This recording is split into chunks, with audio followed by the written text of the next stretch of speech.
Saya beri contoh misalnya begini, itu yang alami istihad. Qala lan tarani walakin inzur ilal jannah. Di kula terangno nggih cara madzhab Abu Hanifah, banyu iku ora iso najis. Wis pokoke banyu iku nyucekno, dadi ora iso napa? Najis. Tapi kalau dalam madzhab Syafi'i itu air yang tidak sampai 2 kola. 2 kola niku ukuran 1/4 itu sekira-kira 1 meter persegi. Berarti kiri kanan atas bawah niku napa? 1 meter niku pun 2 napa? Kola.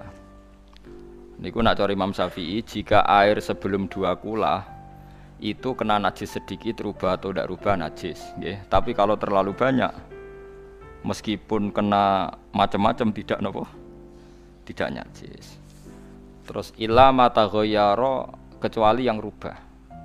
Di misalnya ada limbah, ada kubangan besar gitu yang beribu-ribu liter, tapi kok warnanya sudah warna coklat, ya kayak tinja macam-macam itu dihukumi nopo?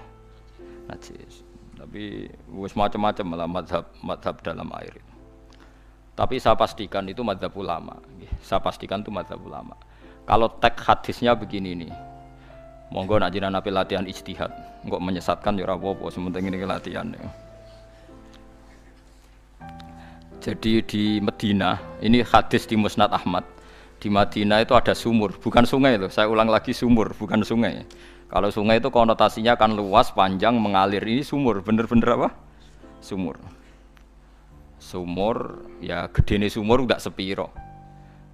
Nabi itu wudu di situ, terus diingatkan, ya Rasulullah, itu sumur dulu zaman sebelum engkau datang, sebelum ada Islam di sini, dipakai pembuangan jifah, batang anjing, dan nyuwun sewu kotoran orang haid. Ya kotoran orang haid.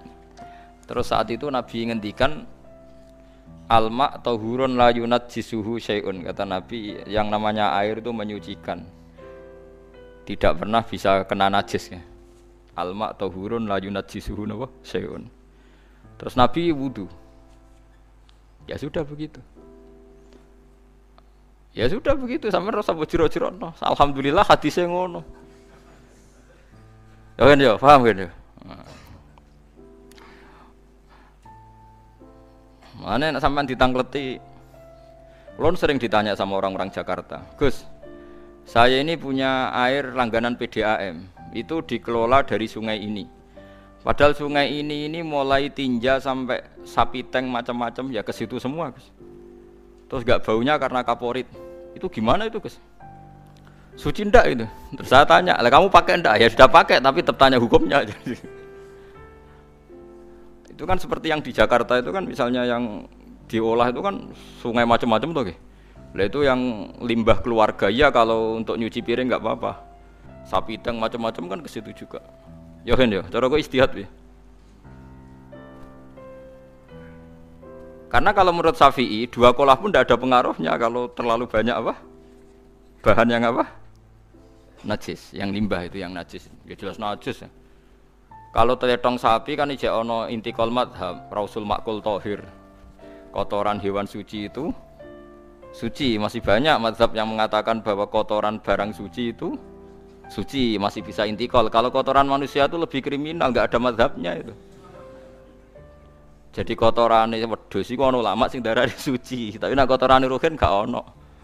Nah, itu kan repot. Makanya kata sebagian ahli hadis, sebaiknya hadis itu tidak usah diistihati, pokoknya Nabi ngendikan begitu gitu. Ya sudah, orang terus ya sudah begitu. Paham gitu. Terus seperti di sini misalnya, yang di sini Gajah Wong itu kan atasannya sana mulai kali code kan wong macam-macam. Mulai wong buang kotor, air besar, air kecil kan lewat semua. Macam-macam. Makanya masalah air itu pokoknya sifatnya air itu ma'an tahura, sifatnya air itu mensucikan. Mensucikan itu 2 dalam madzhab Syafi'i itu, air dan tanah. Ya, air dan tanah. Terus sama Abu Hanifah ditambah 1. Ini kalau sampean coba tidak apa-apa, api. Makanya kalau ada boto, coroknya apa Mus? Boto ya? Boto bangunan apa? Boto. Itu kan kebanyakan kan kadang kan tipak tipak buahan pletong itu kan ya. Terus dipakai foto. Dicampur-campur diulet-ulet. Terus dadi napa? Foto. Cara madzhab Syafi'i tetap najis, dipakai masjid tidak bisa karena sebagian bahannya dari apa? Najis. Cara madzhab Hanafi suci karena sudah dibakar. Karena api itu termasuk alat mensucikan. Alasannya Imam Abu Hanifah, orang yang fasik-fasik itu nanti disucikan pakai api neraka. Berarti api itu bagian dari alat mensucikan. Jadi misalnya Ruhin mau sholat dibakar, sholat suci gitu. Karena api itu mensucikan. Buktinya orang-orang yang masuk neraka nanti sebelum masuk surga kalanya kan disucikan dengan api. Mana ada di neraka disucikan pakai air. Artinya kalau ada batu bata itu yang dipakai dari najis ya kemudian dibakar, itu berarti cara mazhab Hanafi suci. Alhamdulillah tuh. Jadi kita bikin masjid nyaman karena bahannya dianggap apa? Suci. Lewat apa? Lewat apa? Api tadi dia dibakar.